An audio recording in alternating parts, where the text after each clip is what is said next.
Hey DIYers, what's going on? Mike Borders with the Mike Borders channel. Thank you for watching. We're working on a Mercruiser outdrive lower unit. We're going to show you how to properly and safely install the propeller shaft and the forward gear into the shift shaft crank in the lower unit. Let's take a look. All right, DIYers, here we are back at the workstation. And again, we're going to show you the proper way to install your propeller shaft, bearing, and forward gear into your lower unit. Let's take a closer look. To a closer look, and to the left side of the lower unit, there is our old bearing and thrust ring that came out of our old and badly damaged bearing carrier. And there's the new bearing carrier, the gear, and the thrust ring.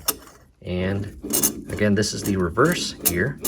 We'll install that later in the project. However, to the right side of the lower unit, here is our brand new drive shaft and propeller shaft with the bearing, gear, clutch dog, and shift mechanism. We are going to reposition that and lubricate it prior to installing it back into the lower unit. I've now repositioned the entire propeller shaft, and there is a closer view of the bearing and the rollers. And that gold piece, again, that is the shift mechanism that your internal shift crank goes into. And that is what moves the entire clutch dog as you shift from forward, neutral, and reverse. Again, this is the forward gear, and it looks like the shop was kind enough to lubricate the splines on the propeller shaft prior to installing the clutch dog. As you can see, it moves very nicely. And when put in forward gear, the shift shaft moves the lower shift crank and it pulls this forward and locks this clutch dog in and spins the forward gear. However, again, we are going to lubricate the bearing. Prior to lubricating the bearing, this is what I'm using. Gear Lube SAE 90. This is the exact gear lube that we put in the lower unit. So why not lubricate it with the exact gear lube we put in our lower unit?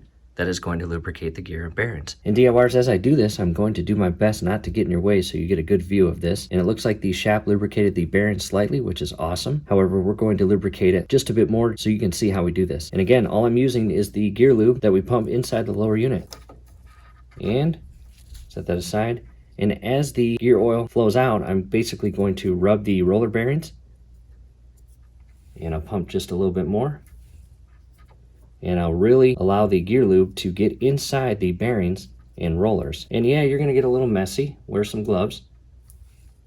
As you can see, don't pump too much because then it'll get really messy. And there is no need to do that. And again, as I work this gear lube inside, I'm rotating the bearings as best I can.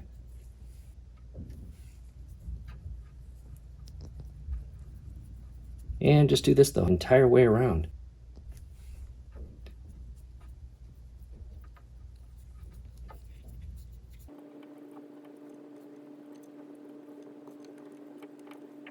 And I'm back to where I started. So I've gone the entire way around the bearing, and I'm going to cap this off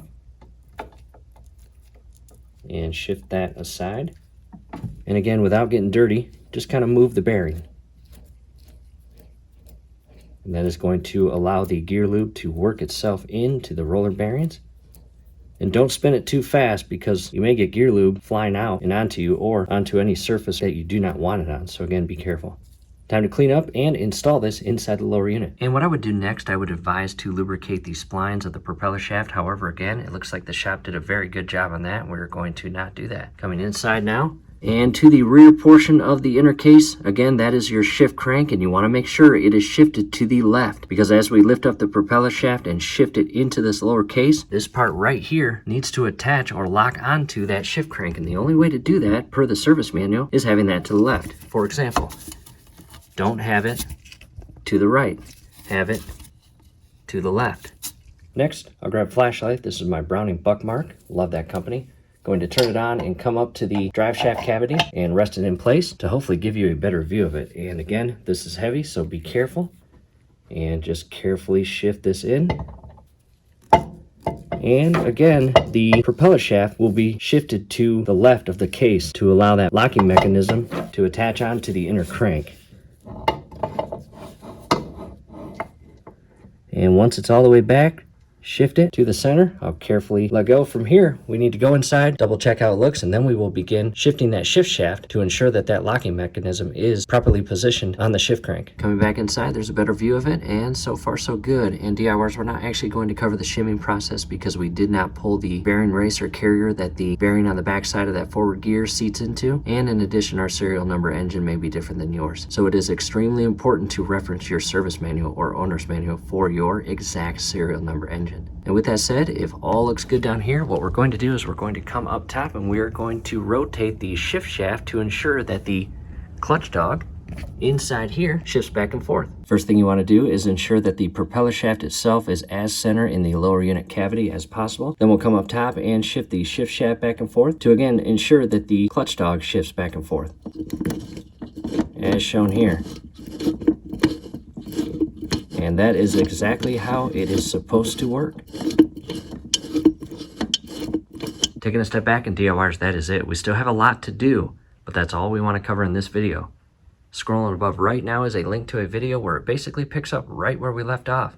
We've got to install the drive shaft, the bearing carrier and reverse gear, propeller, and more. So again, definitely check that out if you're curious. Hopefully this helps. Do us a favor, below the video you will see that thumbs up icon. Click on that, like the video, subscribe to the channel. Definitely ring your YouTube bell. That would be very helpful to us. We'd really appreciate it. Thanks again for watching. Hope to see you at the next video.